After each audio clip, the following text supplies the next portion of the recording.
Copenhagen, spring 2015. It's raining today. In fact, it's pouring down, and there's a cold breeze whipping across the city from the Øresund belt separating Denmark from Sweden. It's as if winter won't really relinquish its hold just yet, even though everyone knows it's all but spent. A young man is swearing up a storm after a car splashes dirty water from the road onto his trouser legs. His girlfriend giggles. All is right with the world. Meanwhile, the sound of a grandfather clock going tick-tock is all that can be heard. But something is wrong. It's out of sync. Tick, tock, tick, tock, tick, tock, tick, tock, tick, and so on.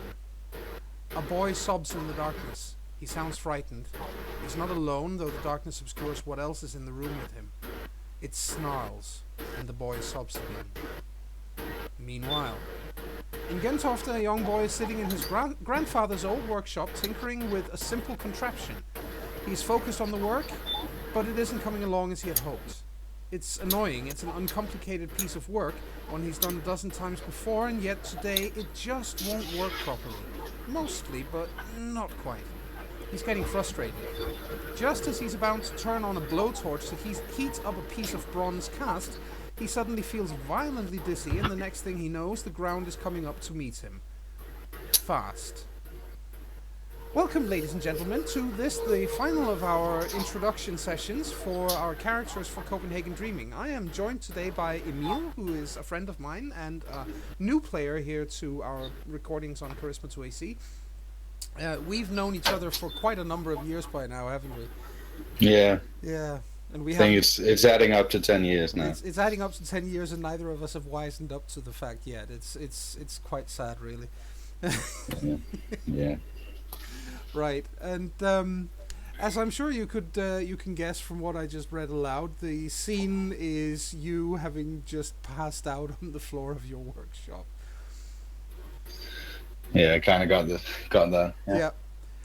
You're sitting, or you're now lying on the floor there, and you are having the weirdest dreams of fantastic beasts made of metal and steam engines, including a dragon made entirely of brass and steam engines. But it's intelligent and it's talking to you. Yeah, that'll freak me out. That would probably freak anyone out. It looks at you while you're asleep and and prods you with a long brass claw. Like, are you awake yet?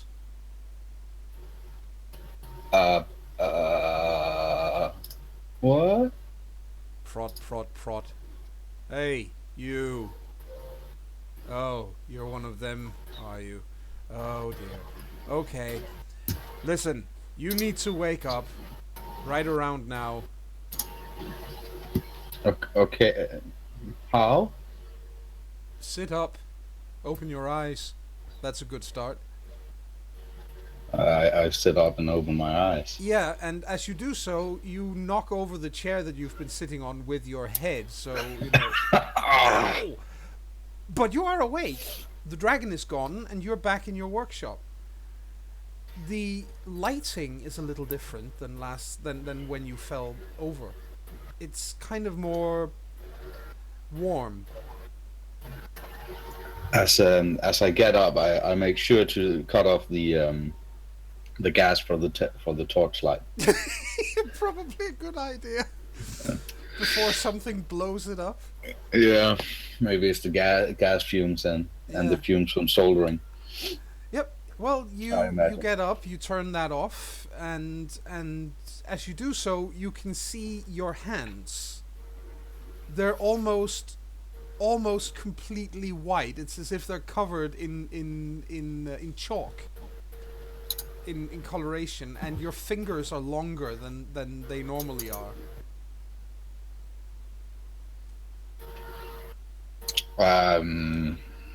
This is weird. Yeah. Well, I grab a napkin or something to see if it wipes off. It doesn't, and your fingers are still too long.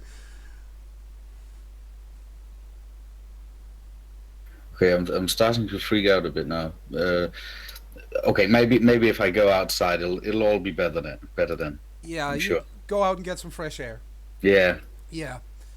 And as you head outside, you come across um, a one of what's called like a tin toy on the ground, Hmm. like a matchbox car, Yeah.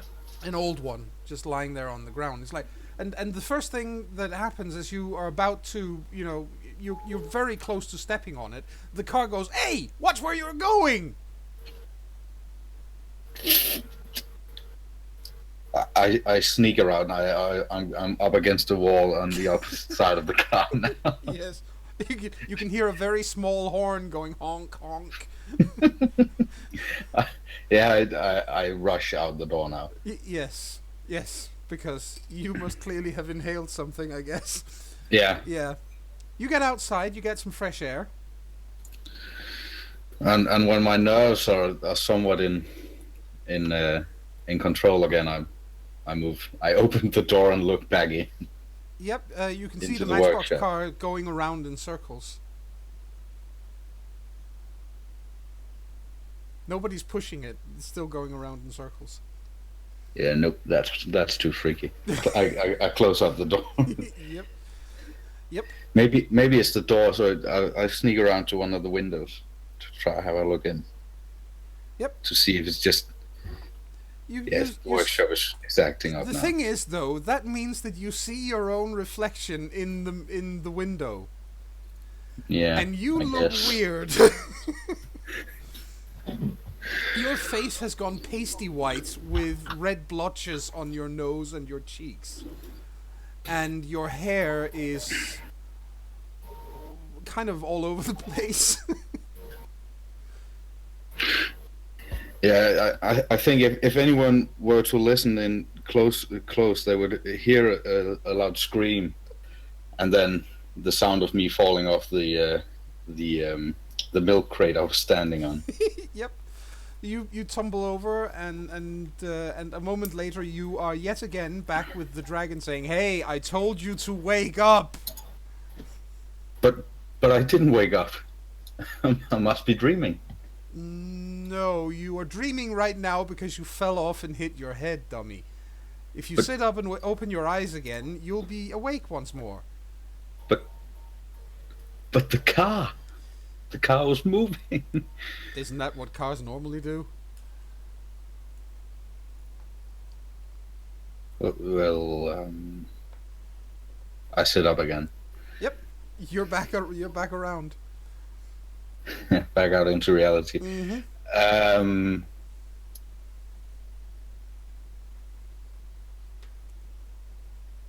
well, the car's moving, and It's as you're sitting there, rubbing your head. You can hear someone approaching. I look up. It's someone you don't know. And when you look at this person, you're quite probably, I would imagine, you're probably quite happy that you don't. Because you are looking at an absolute monstrosity of a, I hesitate to call it a person. Let me find a picture here. Um,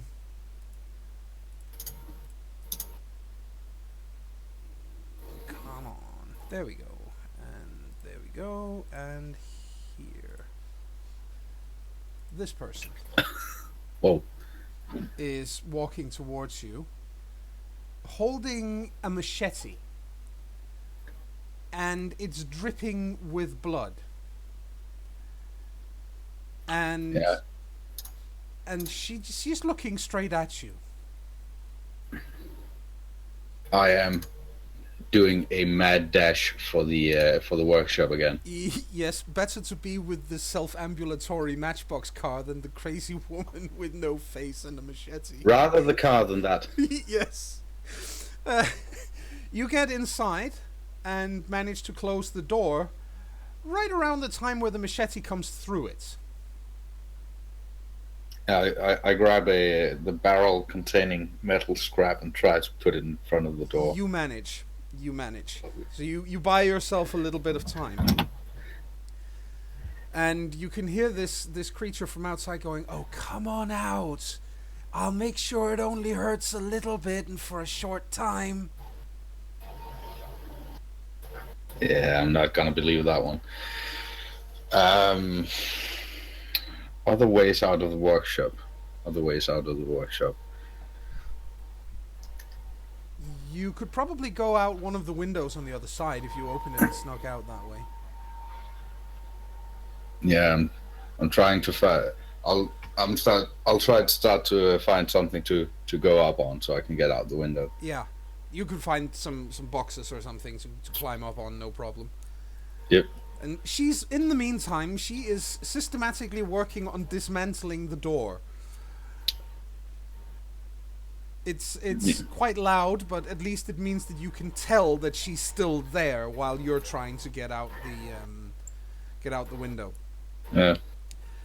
And she keeps occasionally shouting something along the lines of I'll make sure it only hurts a little, and come on, are you afraid, and that sort of thing.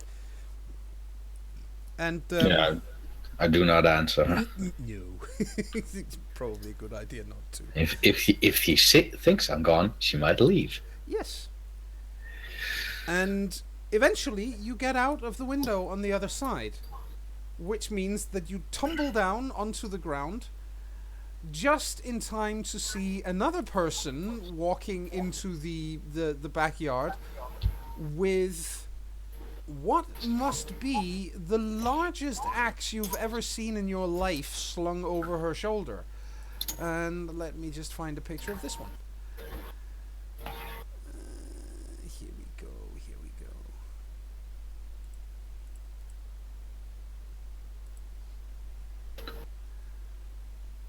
This one. Wow. And yes, she's blue. She is rather blue. She is very blue, and she walks. She looks at you and smiles and says, "Is she over on the other side?" Mm-hmm. Okay, I'll take care of her. Don't worry, just sit still. She walks around the. She walks around the workshop. You can hear an ungodly amount of noise from over there for a very short while, and then the woman who's been shouting at you through the door, you can recognize her voice going, "I'll get you for this!" And she's clearly running away while she's shouting that. Yeah, I'm going for the bushes to try to find a place to hide. Yeah. The blue woman comes back a little later, but of course, you're now hiding in the bushes. Like, yep. She's gone now, don't worry. I'm on your side. Hey, where'd you go? But you're blue. Yeah, and you're pasty white. And she's kind of reddish, and there are some that have horns like me and hairy legs, and oh dear, this is going to be a bit of a... Okay, I guess this has never happened to you before. Well, no. Okay, wow, first time. Did you get a chance to see your own reflection yet? Just want to be sure. Otherwise I have a mirror. I'm good, thank you. Right. And you've never seen anything like that, I guess. No. Of course not. Okay. I am not leaving the bushes, by the way. No. She's talking to the bushes by now. I mean, she can hear where you are, but she's not coming over and hauling you out or anything of the sort. She's just having a conversation with a bush. Sure. She says, well, that's a bit odd because this place is important. This is a freehold, and you've never heard of... I guess you've never even heard that name before, or that word before? Maybe grandfather called it once, but... Oh, your granddad. Else it's just a workshop. Okay. That's weird. I don't think I know of anyone from this area. That's pretty cool. Maybe he's just somebody who's. Can you tell me his name, or I mean, I realize you might not want to share any information with me, but it's just so that I can tell if it's somebody I know. His name is Martin. Martin. No, I don't know any Martin from around here. That's wow. That's pretty impressive. Um, but you said he probably used the word. All right. Maybe once. Maybe we should go and find your granddad because he might be able to explain to you what's going on. But I'm just letting you know in advance. There's a reasonably good chance that he's going to look weird when you see him. Okay. If he's used the word freehold, he might be like you. Okay. So you want to go and find him, or oh, it's the axe, isn't it? Okay, Yeah, a bit. let me put away the axe. she she heads off outside the back alley, or not back alley, but backyard where the workshop is located. And comes back a little bit later, just a few minutes, and she's not carrying an axe this time. Are you still in the bushes? Maybe I've poked my head out Okay. just just to make sure that Yep. that she was alone. No, she is. She's alone, and she comes back and she doesn't have any axe with her this time. And she's like, she gives you a finger wave and smiles and says, "Hi, good to meet you. My name is Sarah." Charles? Hi, Charles. That thing that just came after you, we call her Bloody Alice. She's a really mean piece of work. So you're quite lucky that I happened to notice the fireworks over the workshop. Fire. Yeah, it's the first time this is the first time it's happened to you. So the first time that happened, she says, and kind of gestures towards her face, and then nods towards you. The first time that happens, it's almost like a fireworks display goes off right where it happens. Okay. Yeah. Anyway, should we go and find your granddad? Yeah. All right. I start moving independently of her and just Yeah. a bit fast towards the house. Yes. She follows. She's got long legs. She's on the other side of 2 meters tall. So. Yep. She's a very tall, very well built woman. She follows you over there, and she stays by the door and says, "I'll wait here until you've gone in and checked up with him. If it's all right that I come in."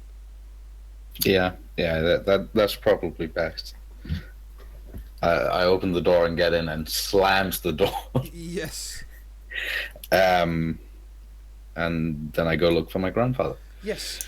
He is sitting in the living room, his feet up, reading through a book on old steam engines.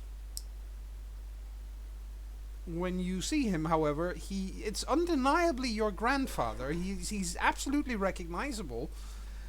But yeah, he looks a bit like you did in the mirror, pasty white and red blotches and uncontrollable hair and so on. He's also smoking a pipe, a very long one, like a meerschaum pipe. Yeah.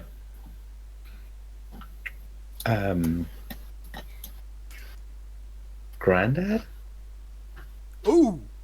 Oh! Wow! Look at you! Right. I didn't know if this was ever going to happen, but clearly it did. Hi. Yes, how do I go about explaining this? What has happened?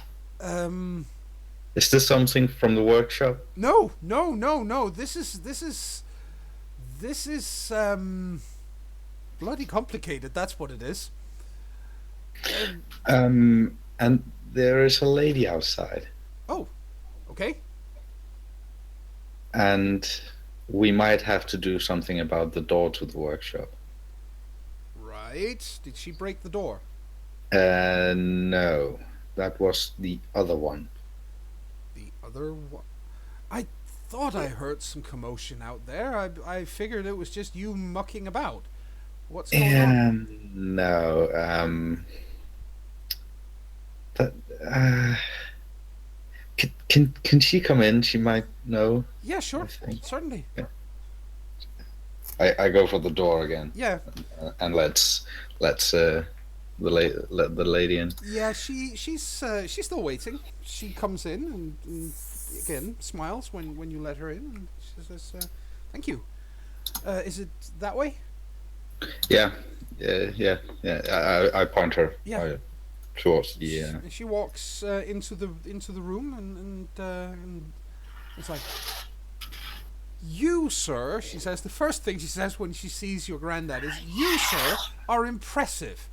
I don't know you. How have you managed to stay hidden in Copenhagen?" And he just shrugs and goes, "Meh. If you don't want to be found, there are ways to stay hidden. Except now I've been found." And she smiles apologetically and says, "Well, if it's any consolation, that's not your fault. I just saw the fireworks." And he's like, "Oh, right. That happens when a new one, when it happens to us the first time, doesn't it? I haven't seen that happen in 50 years." And she just looks at him and with a raised eyebrow and says, 50 years? That's impressive. Wow. Okay. Anyway, she says and introduces herself to your grandfather. "My name is Sarah, and I said, as I saw the fireworks, I wasn't that far away, so I came to check up on what was going on, and I found a red cab outside trying to break into the workshop, apparently. So I chased her off." And your grandfather gets up and nods and smiles and extends a hand to the blue lady and says, "Well, thank you. I wouldn't want my grandson to get hurt. A red cap here?"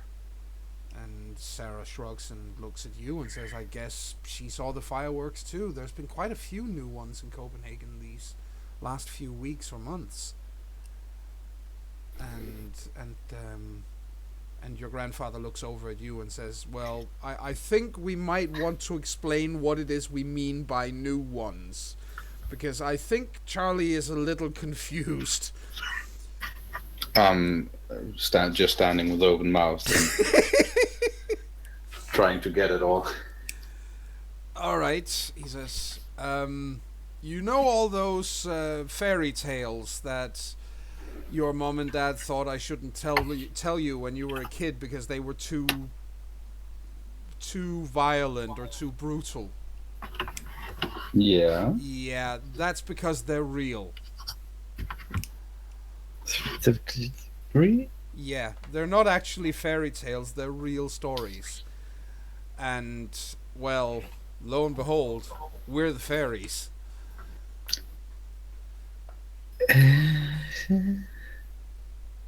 Is it real? "Yeah, it's real. You haven't inhaled any of the gas in the workshop. This is real."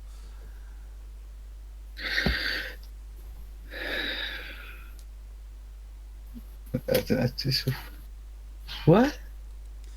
Yeah, it's always like this at first, isn't it? Took me months to figure out that I wasn't actually just drunk. I kept thinking I was, even if I hadn't been drinking. No, it's real enough, Charlie. It's real enough. There are things like fairies in the world, and we're it. Well, us and a lot of other kinds of fairies. There are quite a few different types. Sarah here is a troll, if I'm not much mistaken, he says, and looks up at the tall blue lady, and she just chuckles and goes, "Oh, yeah, I'm a troll. Definitely, I'm a troll." It's the height and the blue skin and the horns that does it, isn't it? And he smirks and nods. So yeah. So if she's a troll, then what are we? We're called knockers. We're the ones who tinker and make stuff, make it, work most of the time. Yeah. Oh, oh, okay. Yeah. So I guess that's where you got your interest from. Tends to be like that. That even before you change the first time, even before that happens, you'll have an interest in things like that. Trolls are usually sporty or like to fight. Knockers like to tinker with stuff. Boggans like to cook. You're probably going to meet Boggans as well. They're kind of short and kind of fat, mostly. Make fantastic cookies. If a Boggin ever offers you a cookie, say yes. Okay. Just saying. Anyway, I'm getting ahead of myself here. Sarah, is there some place else where we can show Charlie some of all this? Because, it's one thing to sit here in a place that he already knows and try to explain all these fantastic things to him. And she said, well, I've got my car outside. We could go downtown if you want. And your granddad shakes his head and goes, no. I'd prefer if, please don't tell anyone that I'm here. I'd prefer to just keep flying under the radar. But you could bring Charlie and show him some of the sights. You can trust her, he says. You can trust a troll. They're very, very honorable. Okay. She smiles and says, "Shall we go? I'll show you some of the great stuff that happens around Copenhagen when you're a fae, or fairy, or changeling, or whatever we want to call ourselves today." I'll just go grab my bag, I think. Yeah, sure. Dash to the workshop. Yep. Open the door. Honk honk from the Matchbox car. Yeah. I grab my bag with the tools and all sticking out. Yes. And just take one last look at the car and I'll get back to you. And then run back to the living room. Yes. She's gotten her shoes back on in the meantime and is ready to go, and she says, well, all right, let's go and hop in the car.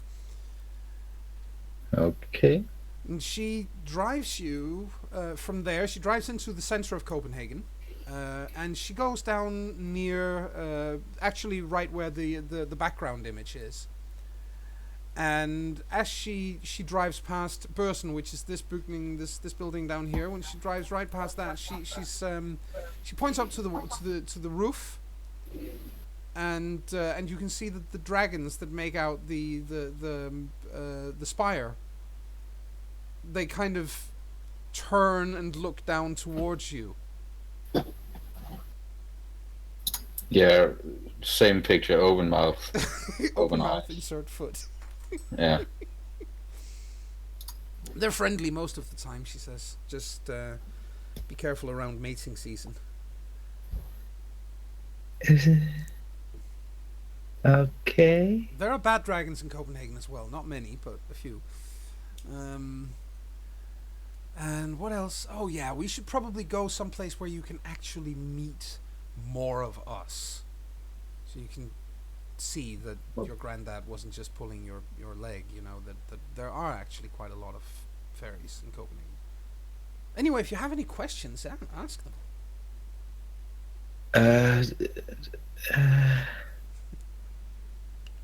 Where are there dragons? Well, apart from the ones on top of this building, she says there is one at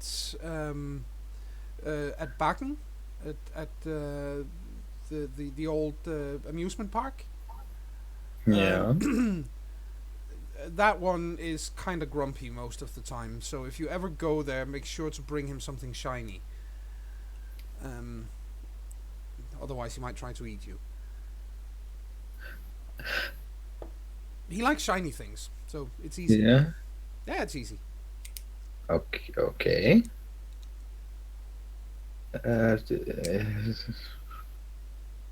I turn and look out the window. Yes.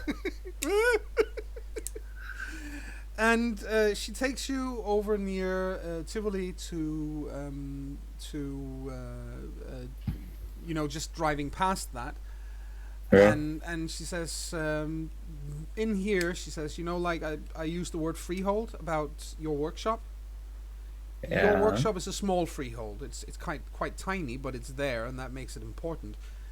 The concert hall in here, she says, is the biggest freehold on private hands in all of Copenhagen.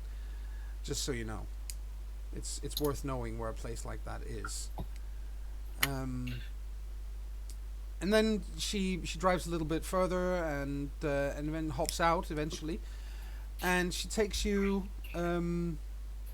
She lets you out and takes you down to the cisterns, which is whereas nowadays the cisterns under Copenhagen, the old water supply has been turned into some really high fancy flying cafes and so on. And she takes you down towards those, and just before she reaches the actual cafes, she turns to the right and opens a door which you could swear wasn't there until she opens it. I'm pretty sure I have been there before. So Yeah, yeah, that door wasn't there. exactly. And now it's there, and she's holding it open so you can enter. I enter somewhat doubting of the whole spectrum. Yep. Yeah. And she says, "Well, welcome to court." And this is where at least some of us hang out, she says, and walks in through a short hallway, opens another door, and you look into a humongous room. It's at least the size of a large concert hall, with people walking around, all of them looking really strange in one way or another. Talking, having a drink, having something to eat. Some are sitting around on a couch. There's one guy sitting over there who's got goat's legs and horns. And there's a short woman who comes walking past you and looks up at you and goes, "Oh, you're new. Here, have a cookie." And she gives you a cookie. Yeah, thanks. Oh yeah, right, the cookies. Always. Yes. I'm not eating that cookie quite yet. Not quite yet, no. But goes in a pocket. Yes, it does smell nice. And she just continues on. And what you can see is that there's a woman sitting there at the far end of the room, up on a slightly elevated dais, where there's a throne, and she's sitting on that, and she's having a conversation with two other people at this time. Even at this distance, you can tell that she has got to be. You can't really find words to describe just how beautiful she is. It's very nearly painful to look at. In World of Darkness terms, she's got a full 7 points of appearance. Yeah, okay. Yeah, and considering that human maximum is 5, it's enough to make brains ache and give people nosebleeds and stuff. It doesn't quite hit you that hard, but it's still a bit of a shock. And as she realizes that somebody has just entered, she raises a hand and waves you and Sarah closer. Sarah begins walking over there. Yeah, I'm walking behind Sarah.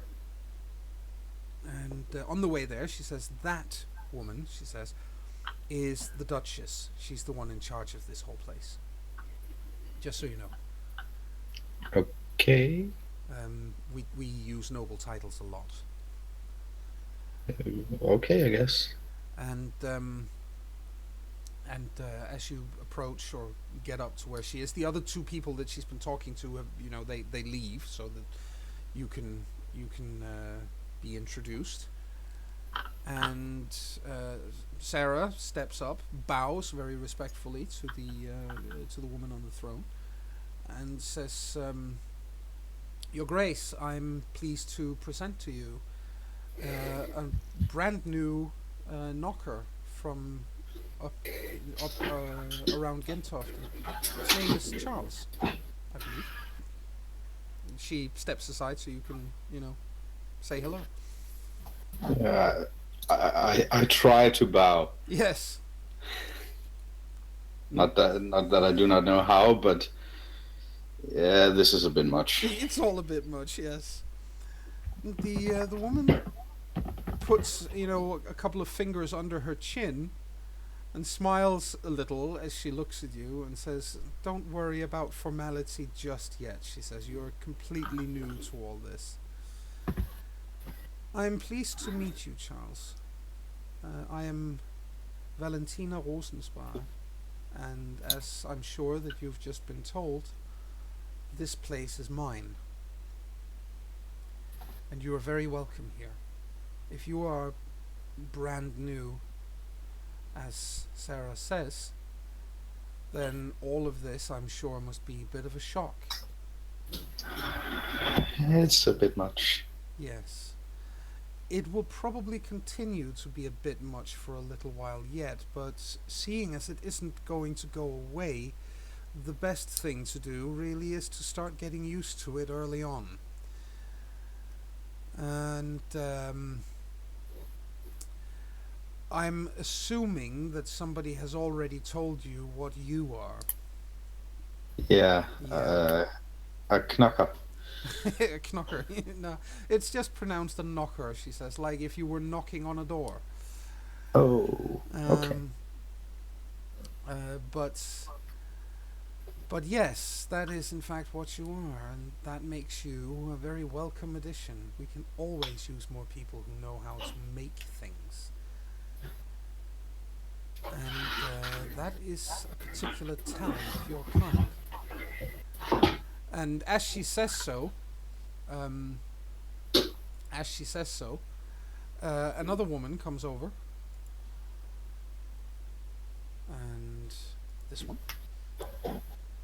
She has the same pasty facial pallor as you do. Again, clearly a knocker like yourself. Mm. And she takes one look at you and goes, "Okay. Nice to know I'm not the only one around here."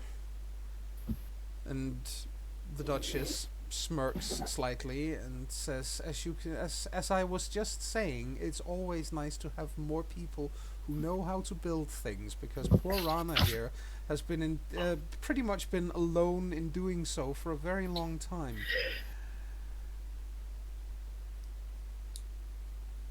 Build things? Yes.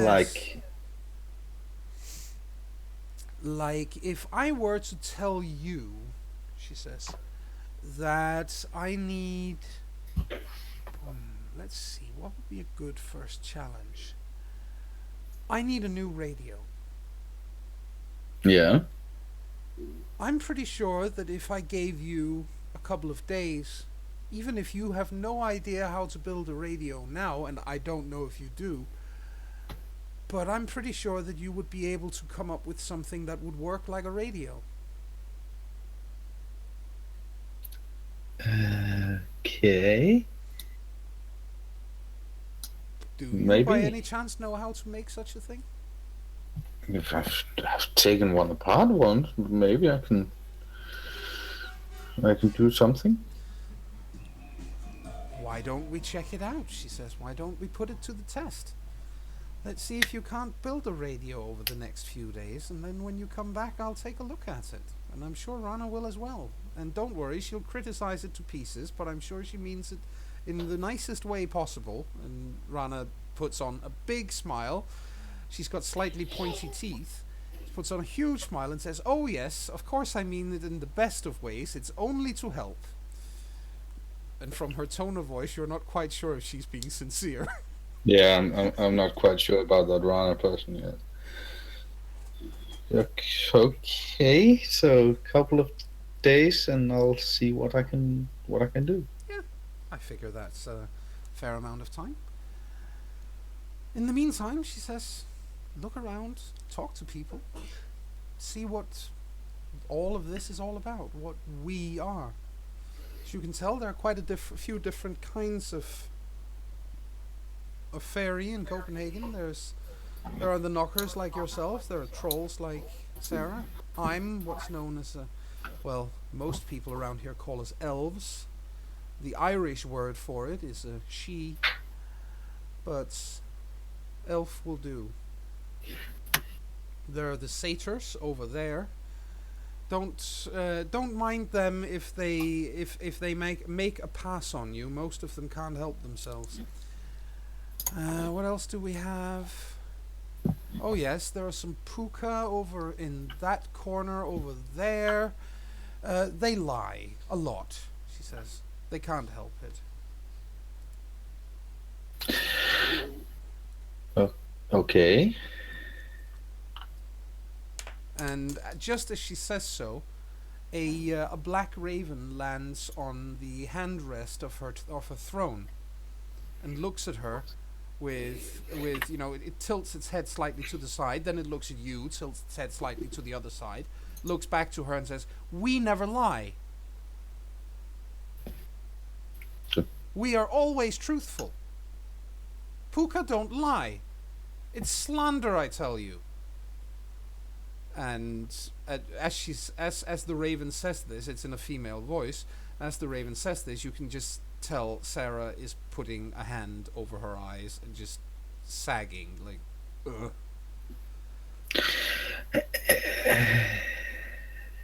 Is that bird talking?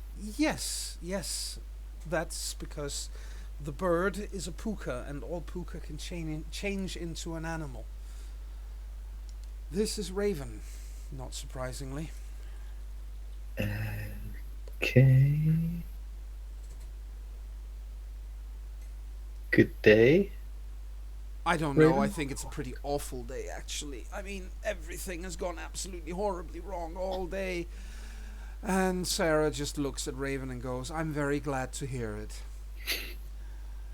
The Raven changes into a young woman with jet black hair, and for the record, she is in fact dressed.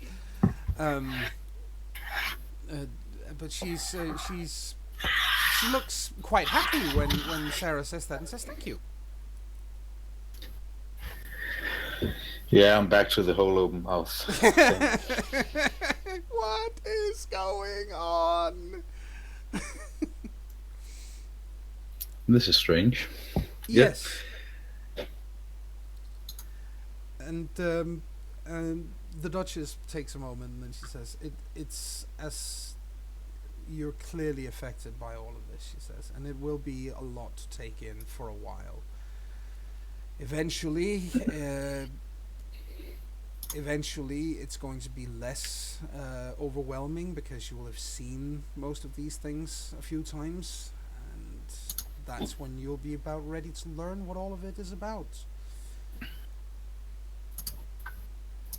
Okay. Don't worry, you won't be alone about it. And we're not talking about a school or anything. You're not going to be put down on a school bench and somebody's going to stand there and teach you. First and foremost, being a changeling, or fairy, if you would, is about having fun. Okay.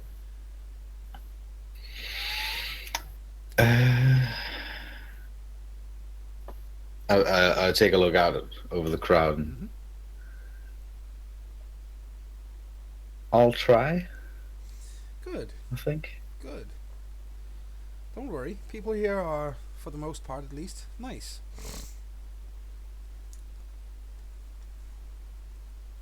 Okay.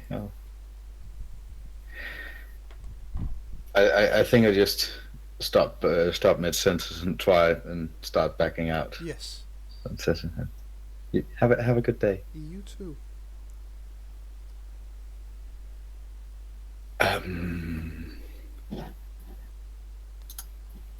This is weird. Is Sarah still there? Yes, yes, she is. Okay. Uh, I think I'll try find Rana again and see what she's up to. Of course. Don't worry about it. And whenever you want to go home, she says, I'm not going to make you stay here all day because it's just about getting to show you a couple of things and letting other people know that that you're here and that you exist. And then when you need to go home, I'll take you back home. Okay, Don't worry. fine. I'll find you. Yeah. I You sneak. yeah. I sneak off, try to find Rana. Yeah, you find her talking to a young woman with horns and goat's legs.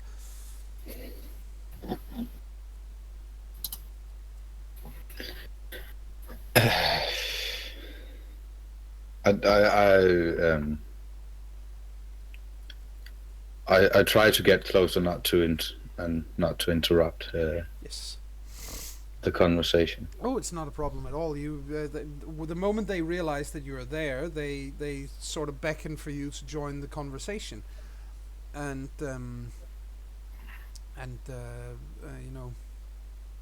speak up basically. What were meaning about? What was the lady meaning about making a radio?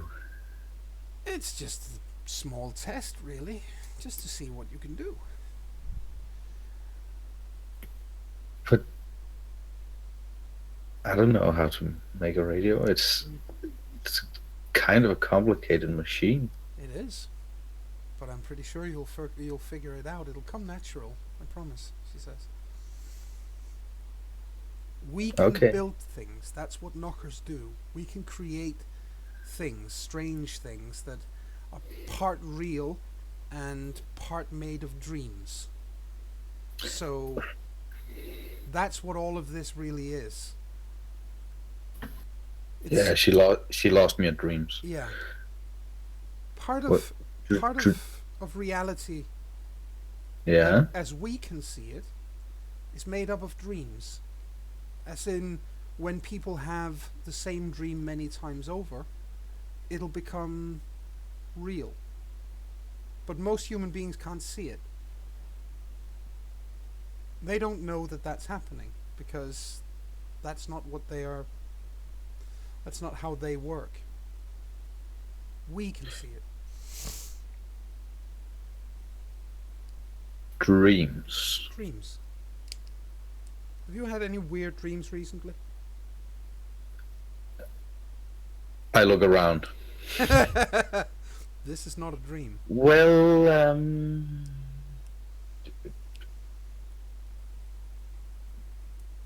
I have been talking to a Matchbox car in the workshop. Yep. Or rather yelled at Matchbox car in the workshop. Is that a dream or? It's part that little Matchbox car is probably what we call a chimera, which means that it's made partly of, or in this case probably entirely of what we know as glamour or dream stuff, the stuff that dreams are made of. When you fall asleep and when you dream from now on, you're going to see things that seem very real when you experience them. The dragon pops back into my mind. Have you ever talked to a dragon? I describe it Oh, entirely right. out of. Yes. That's the old grouchy one from out at Bakken. That's how he works. He looks like he's made of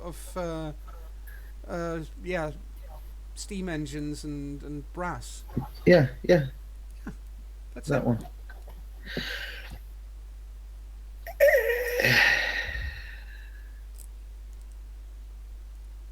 Yeah. Okay, thanks. I think I'll go home Of course. and try to figure this out. That makes all the sense in the world.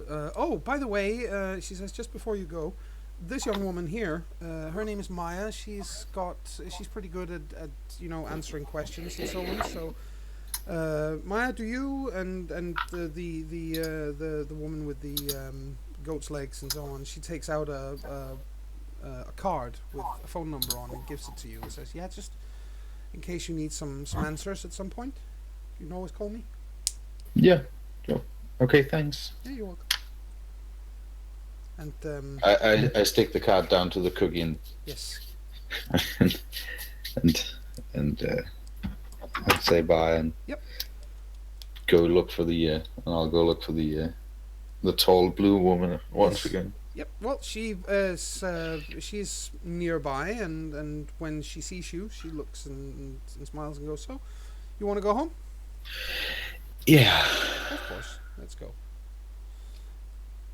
And on the way there, she does do her best to reassure you, and she says, I know that there's no easy way to introduce people to all this new things, all these strange experiences that you've just had. Most of the time we tend to simply show you and others like you a lot of new things very quickly, because otherwise it's too easy to think that it's all just fantasy and that it's something that isn't real, but it is. I don't take part in the conversation. I'm kind of just looking out the window going, uh-huh. Doing the whole Elvis Presley thing. Not that kind of, uh-huh, just, yeah, okay, Yeah. Mm. Yeah. No, she takes you home and lets you get out of the car, and she nods and says, "Are you okay from here?" Yeah, I'm good. Okay. Well, see ya. She drives off.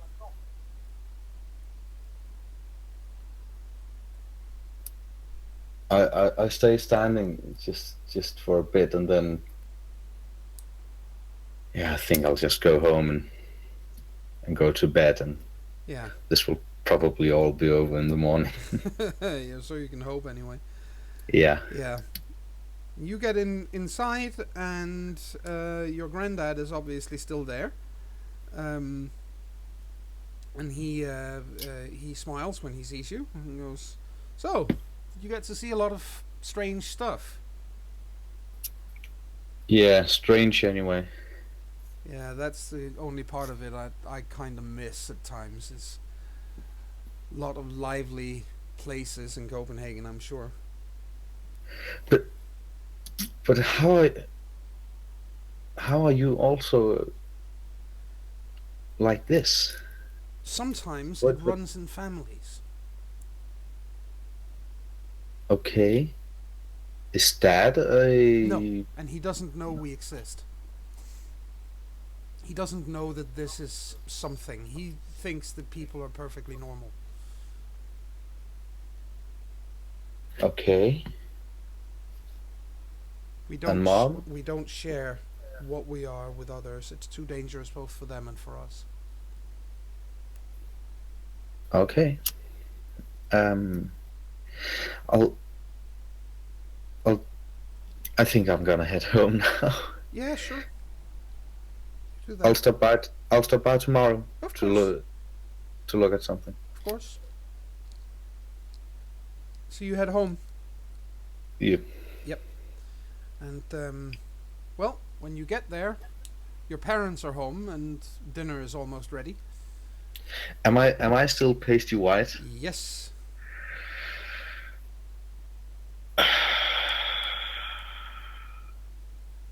I think I just raced for the room and Your dad calls out to you on the way. "Oh, hi. You okay?" yeah, I'm just a bit tired. I think I'll head to bed. Good night. "Okay, good night." You can hear him comment something to your mom about, "What healthy teenager goes to bed at 5:30 in the afternoon?" Yeah, the whole healthy part. Yes. But I think that as you start drifting off to sleep, that is a good place to stop for this time. So now you've had your first introduction to the world of the Fae. This will surely be a strange encounter. Oh yes, indeed. Anyway, that is the final one of our introduction sessions for Changeling Copenhagen Dreaming here on CharismaToAC, and we hope that you, dear listening audience, that you're all going to stick around and listen to the campaign when we get started on that, not too far into the future. And from us here now, bye. Bye.